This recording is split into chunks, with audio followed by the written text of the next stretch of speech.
Assalamualaikum warahmatullahi wabarakatuh. Perkenalkan, nama saya Eti Nurisa dengan NIM 858093244 Universitas Terbuka Pokjar Kabupaten Kapuas Hulu. Pada kesempatan kali ini saya akan membuatkan video praktikum tentang pengaruh deterjen terhadap perkecambahan kacang hijau dengan tujuan percobaan mengamati pengaruh deterjen terhadap perkecambahan kacang hijau. Selamat menyaksikan.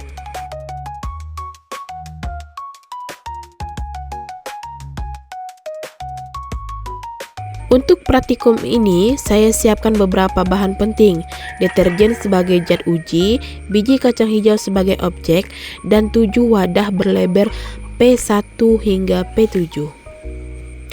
Langkah pertama, saya sudah menyiapkan larutan deterjen dengan berbagai konsentrasi, mulai dari 100% dengan label P1 hingga larutan kontrol 0% dengan label P7 yang murni dengan air ledeng. Selanjutnya, saya siapkan media tanam, kapas atau tisu yang sudah saya masukkan ke dalam wadah dan memberinya sedikit air untuk menjaga kelembapan. Sekarang, saya tanam benih. Pastikan jumlah biji kacang hijau diletakkan di setiap wadah sama, agar hasil pengamatan valid. Selanjutnya, saya tuangkan larutan uji ke masing-masing wadah sesuai dengan label konsentrasinya. Saya memastikan media tanam basah merata. Wadah dengan label 7 sebagai kontrol hanya kita berikan air biasa. Setelah wadah kini memiliki perlakuan yang sama, kita tempatkan mereka di lokasi memiliki kondisi lingkungan seragam, seperti suhu dan cahaya untuk memulai proses inkubasi.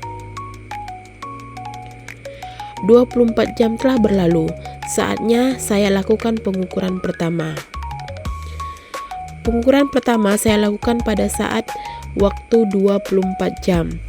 Dengan pengukuran pertama, saya ukur masing-masing seluruh dengan label dari P1 sampai P7. Ternyata di P7 ada pertumbuhan sekitar 1 cm atau 10 mm. Sedangkan di wadah P1 sampai P6 ternyata tidak ada ciri-ciri pertumbuhannya. 48 jam, perbedaannya semakin jelas. Kita ulangi proses pengukuran untuk mendapat data yang akhir. Berdasarkan data yang tercatat, saya bisa melihat pola yang jelas. Semakin tinggi konsentrasi deterjen, semakin terhambat pertumbuhan kecambah.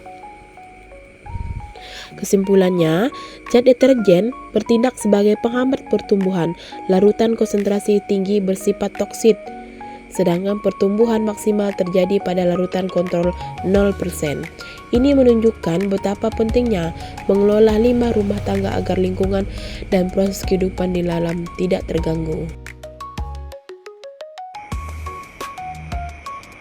Semakin tinggi konsentrasi deterjen, semakin terhambat pertumbuhan kecambah. Membuktikan bahwa deterjen bahkan dalam konsentrasi rendah bersifat toksit bagi proses kehidupan tumbuhan, menghambat pemanjangan akar yang vital untuk pertumbuhan. Zat kimia rumah tangga seperti deterjen adalah polutan lingkungan yang serius.